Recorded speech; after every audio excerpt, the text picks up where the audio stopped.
नमस्कार दोस्तों, स्वागत है आप सभी का आपके अपने YouTube channel JS topic study में। तो दोस्तों, आज की इस वीडियो में मैं आपको साधारण ब्याज सिखाने वाला हूं कि किस प्रकार से साधारण ब्याज के सवालों को सॉल्व किया जाता है। क्योंकि पिछले कई दिनों से एक साधारण ब्याज की वीडियो पर आप लोगों को कमेंट आ रहा था कि सर यहाँ पर वार्षिक ब्याज होता है तब कैसे निकालते हैं, मासिक ब्याज होता है तब हम कैसे निकालते हैं। तो वो सारे डाउट आज की इस वीडियो में मैं आपकी क्लियर कर दूंगा ताकि आप आगे से सवालों में गलती ना करें, ठीक है। और साधारण ब्याज जो है उसको हम बहुत ही डिटेल्स में समझेंगे, तो ध्यानपूर्वक देखिएगा, बहुत अच्छे से आपको समझ में आ जाएगा। तो चलिए शुरू करते हैं। तो देखिए यहां पर हमारा सवाल है 5,000 की राशि पर 8% की दर से 3 वर्ष के लिए साधारण ब्याज क्या होगा, यह हमें बताना है, ठीक है। तो सबसे पहला डाउट क्या होता है कि यहां पर जो हमें दर दी गई है, ये जो दर है ये मासिक होती है या वार्षिक होती है, ये सबसे बड़ा डाउट है और इसी में लोग गलतियां कर देते हैं, ठीक है। और फिर बोलते हैं कि भाई यहां पर ब्याज जो है इतना कम क्यों आ रहा है। इतना कम इसलिए आता है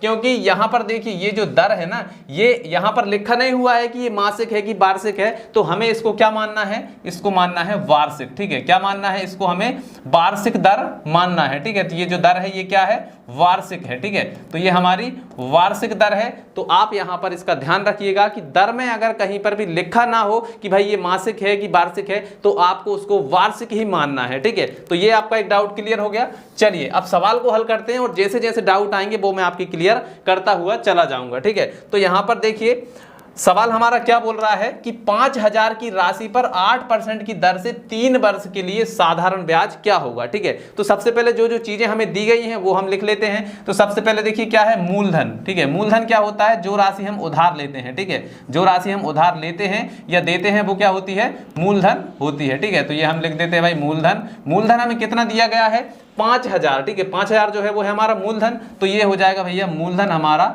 5,000 रुपए, ठीक है। अब इसके आगे देखिए ये है दर। दर कितनी है, 8%। तो हम यहां पर लिखेंगे दर जो है वो हमारी है 8%, यानी कि 8%। इसके बाद में समय जो है वो हमें दिया गया है 3 वर्ष का, ठीक है। तो यहां पर हम लिख लेंगे समय जो है वो कितना है, 3 वर्ष है, ठीक। तो यहां पर हम लिखेंगे समय जो है वो 3 वर्ष है, ठीक है। चलिए अब हमें यहां पर साधारण ब्याज निकालना है। तो कैसे निकालेंगे, सबसे पहले मैं फार्मूला लिख लेता हूं, साधारण ब्याज बराबर, ठीक है, ये हो गया साधारण ब्याज, ठीक है। साधारण ब्याज का जो फार्मूला है वो हम लिख लेते हैं, क्या हो जाएगा, मूलधन, ठीक है। इसके बाद में गुणा दर, ठीक है। इसके बाद में गुणा समय और बटे में आ जाएगा यहां पर क्या, 100, ठीक है। ये होता है फार्मूला।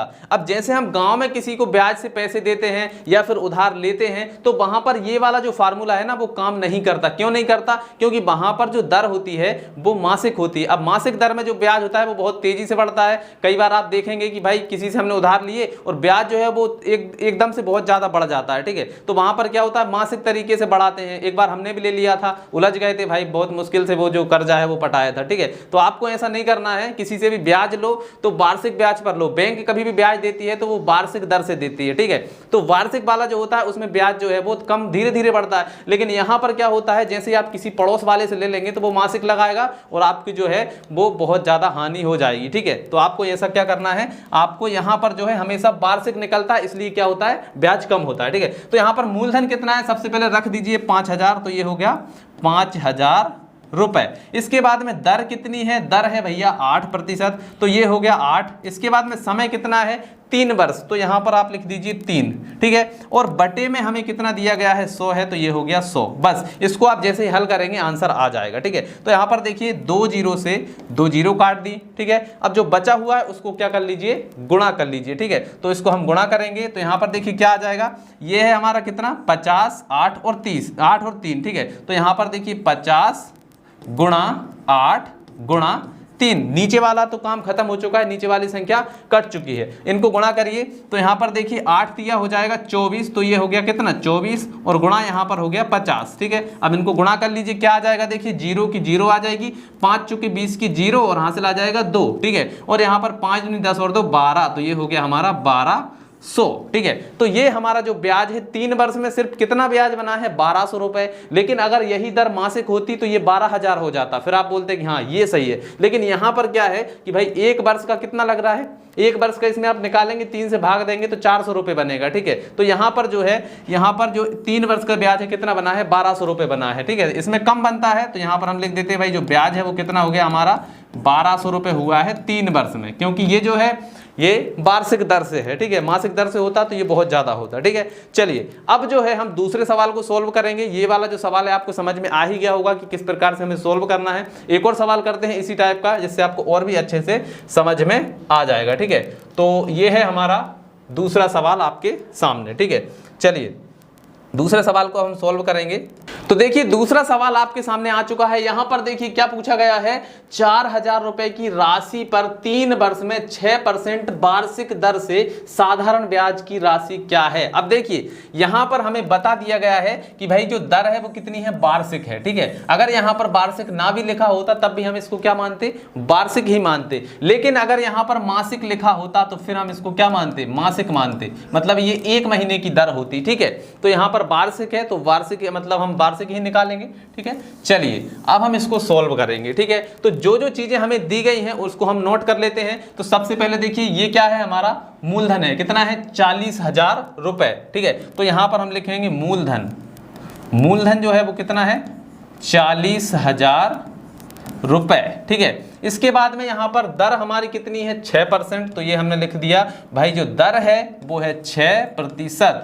आगे देखिए यहां पर समय कितना है 3 वर्ष, तो ये हो जाएगा हमारा समय कितना है 3 वर्ष, ये समय हो गया। ठीक है, चलिए अब हमें क्या निकालना है, साधारण ब्याज निकालना है। साधारण ब्याज कैसे निकलेगा, फार्मूला साधारण ब्याज का लिख लेते हैं। क्या है देखिए, साधारण ब्याज बराबर मूलधन गुणा दर गुणा समय और बटे में आ जाएगा आपका यहां पर 100। ठीक है, अब जो जो चीजें हमारे पास अवेलेबल हैं उनको इस फार्मूले में रख दीजिए और आंसर आपका निकल आएगा। मूलधन कितना है 40,000, तो ये हमने लिख दिया भाई 40,000। ठीक है, तो ये हो गया 40,000। इसके बाद में गुणा दर हमारी कितनी है 6%, इसके बाद में समय हमारा कितना है 3 वर्ष है। ठीक है, और बटे में आ जाएगा यहाँ पर हमारा 100। ठीक है, चलिए अब हम क्या करेंगे, यहाँ पर जो कट रहा है उसको काटिए। तो देखिए यहाँ पर एक जीरो से एक जीरो, दूसरी जीरो से दूसरी जीरो, बस अब ऊपर जितनी भी संख्या उनको गुणा कर लीजिए। तो यहाँ पर देखिए क्या आ गया है 400, तो ये हो गया हमारा कितना 400। फिर इसके बाद में गुणा है 6, फिर इसके बाद में गुणा है 3, गुणा करिए तो देखिए 6 तिया हो जाएगा 18। ठीक है, इसको यहाँ पर लिखेंगे 6 तिया हो गया 18, तो ये हो गया 18 गुणा यहाँ पर कितना है 400, तो ये हो गया हमारा 400। ठीक है, अब इसका गुणा कर लीजिए तो 2 जीरो की सबसे पहले 2 जीरो रख दीजिए। तो यहाँ पर देखिए 8 चौके 32 की 2 हाथ से ला जाएगा 3। ठीक है, और यहाँ पर 4 एकम 4 और 3 7, तो यहाँ पर आ गया हमारा 7200। ठीक है, तो 3 वर्ष में यहाँ पर जो है हमारा ब्याज कितना बनेगा, ब्याज हमारा बनेगा 7,200। ठीक है, 7,200 रुपए जो है वो हमारा ब्याज बनेगा 40,000 रुपए की राशि में 3 वर्ष के समय में। ठीक है, तो इस प्रकार से जो साधारण ब्याज के सवाल होते हैं उनको सॉल्व किया जाता है। इसमें अगर आपको कोई भी डाउट लगता है, कोई भी चीज आपको समझ में नहीं आई है तो नीचे कमेंट बॉक्स में हमें जरूर से बताइएगा, आपकी हर समस्या का समाधान किया जाएगा। तो चलिए आज की इस वीडियो में इतना ही, मिलते हैं अगली वीडियो में, तब तक के लिए जय हिंद जय भारत।